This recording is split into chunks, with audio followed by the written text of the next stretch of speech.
Bien, alors à présent, notre dipôle rayonnant, alors qu'est-ce que c'est? Un dipôle électrique, en fait, c'est deux charges égales et opposées, moins Q qu'on place à l'origine, qu'on va supposer fixe, pour simplifier un peu le modèle, donc moins Q à l'origine supposé fixe, et plus Q à une distance petit a sur l'axe OZ, telle que A égale A0 cosinus oméga t. C'est-à-dire qu'en fait, le dipôle oscille par l'intermédiaire de sa charge plus Q. On considère aussi que cette distance A égale A0 cosinus oméga t reste petite devant la longueur d'onde du rayonnement, et surtout que cette distance reste petite devant R, la distance à laquelle on regarde le champ rayonné. Donc on va être dans l'hypothèse du champ rayonné à longue distance. Parce que ça va permettre des simplifications dans les calculs. Alors ici, en fait, l'idée, c'est qu'il faut se placer en coordonnées sphériques. Le point M est décrit par la distance R à l'origine, ainsi qu'un angle θ qui est, en fait, ici, défini en colatitude par rapport à l'axe OZ. La direction de référence, c'est OZ et non pas OX. Donc θ est ici. On va le retrouver là, sur le schéma.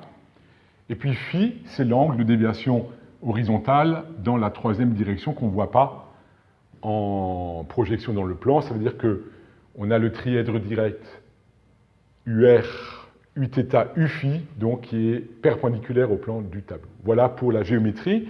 Et puis on peut rappeler que, bien sûr, un schéma propre, d'ailleurs, hop, on le fait apparaître là, vaut mieux toujours que des dessins en perspective un petit peu trop approximatifs au tableau.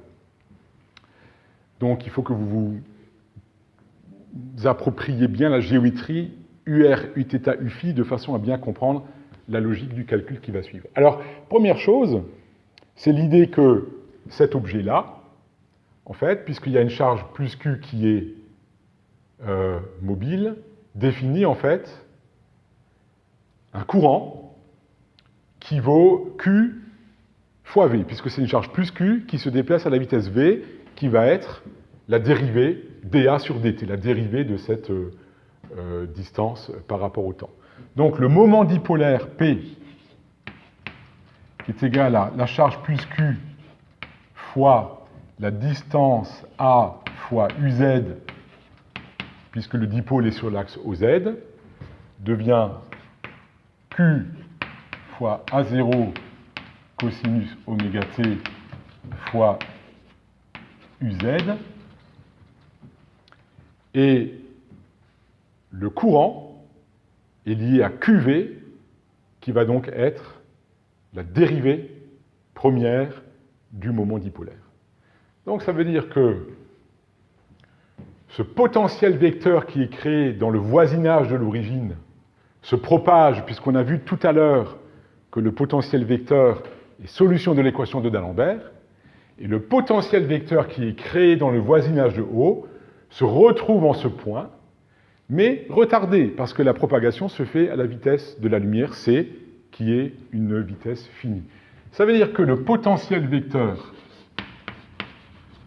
au point M est égal à mu0 sur 4pi. Le IDL devient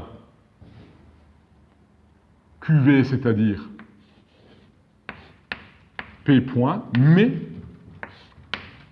non pas à l'instant t, mais à l'instant t moins RC, à cause de la vitesse de propagation finie de l'information depuis l'origine jusqu'au point M pour lequel on regarde le potentiel vecteur. Et divisé par R, puisque ça, finalement, c'est la loi de Biot et Savart pour le potentiel vecteur qui est créé par un courant élémentaire à l'origine, ici, petit o.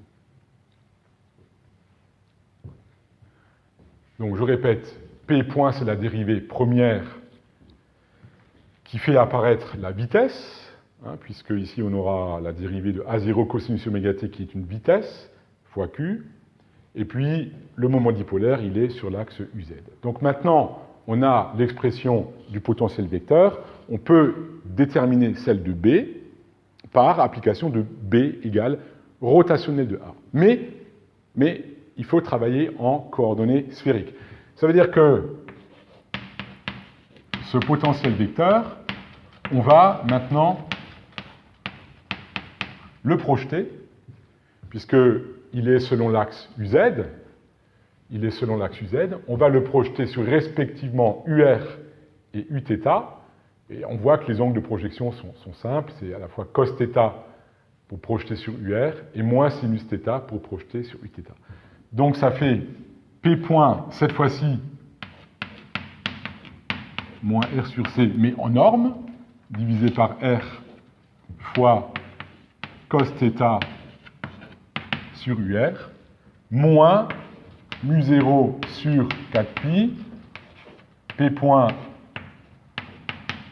AT moins RC sur R, fois sinus θ fois Uθ, et plus 0 fois Uφ, puisqu'il n'y a pas de coordonnées du potentiel vecteur sur le vecteur Uφ, la troisième coordonnée du système de coordonnées sphériques.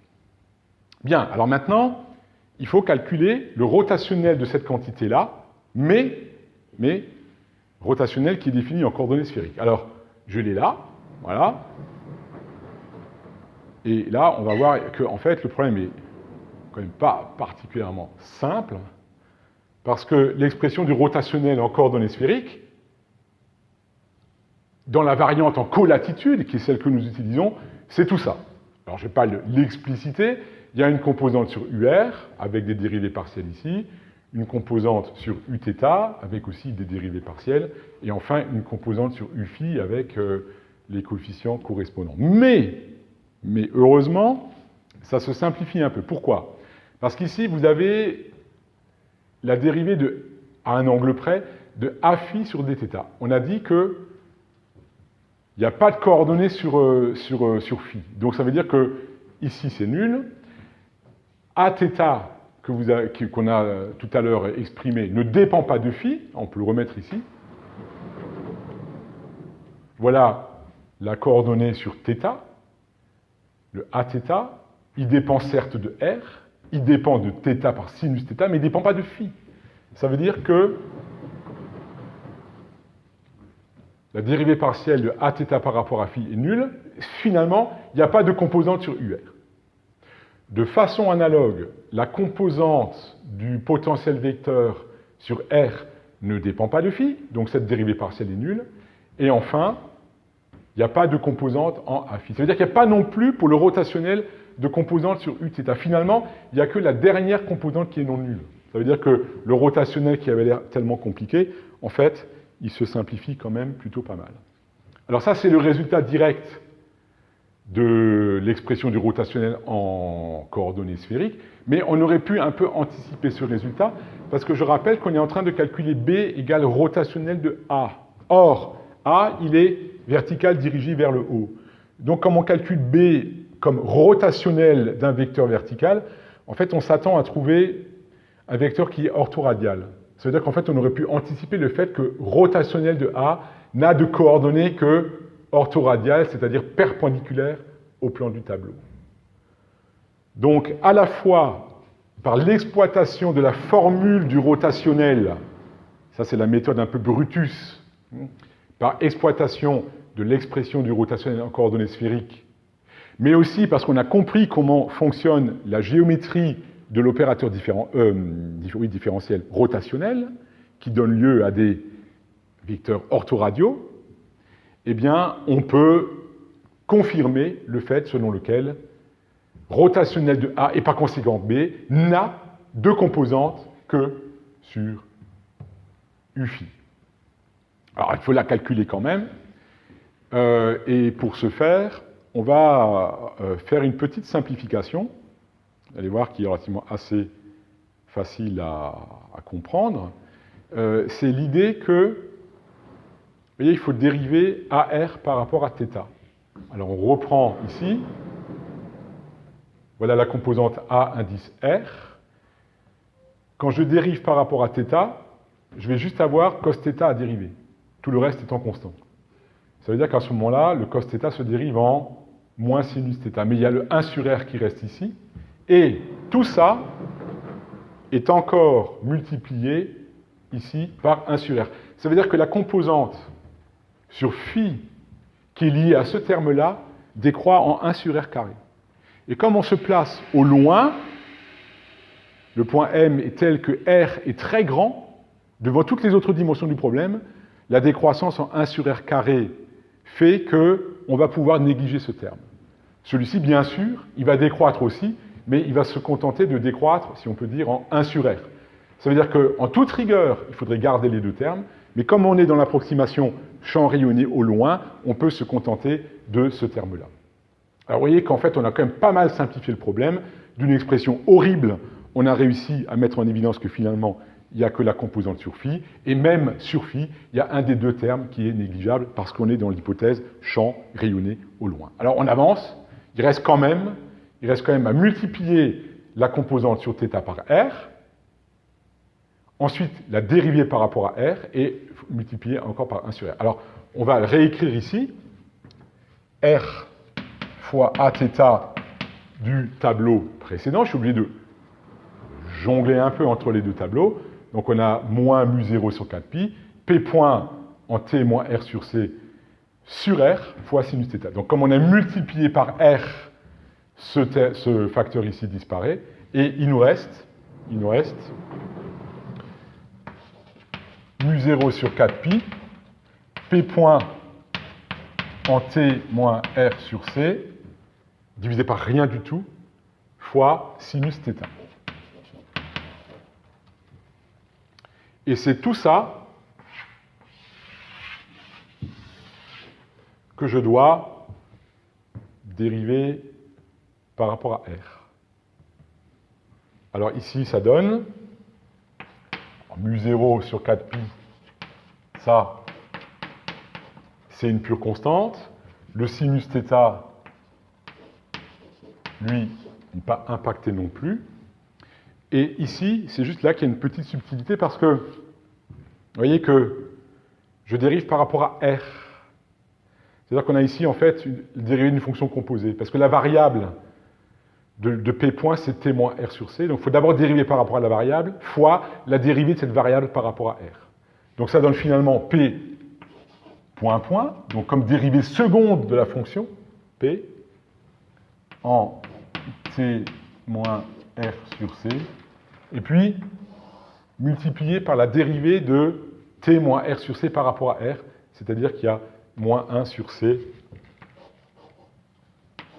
qui passe devant. Donc finalement, et puis il y a encore fois 1 sur R, encore fois 1 sur R, à ne pas oublier, qui redescend ici. Et puis tout ça, c'est sur le vecteur unitaire UFI.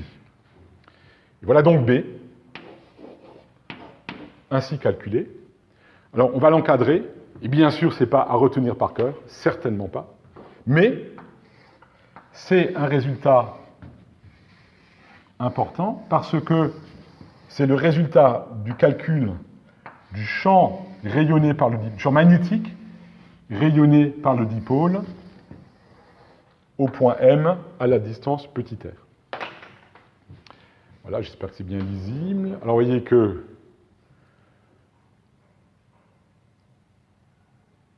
il est en sinus θ, il décroît en 1 sur R, puis bon, il y a des constantes. Et puis, il y a la dérivée seconde du moment dipolaire. Alors, la dérivée seconde du moment dipolaire, évidemment, ça va donner du oméga 2 qui va sortir. Quand on dérive ici, une fois, il y a oméga qui sort. Quand on dérive deux fois, oméga ressort une seconde fois. Et on va retrouver un cosinus oméga t fois oméga 2.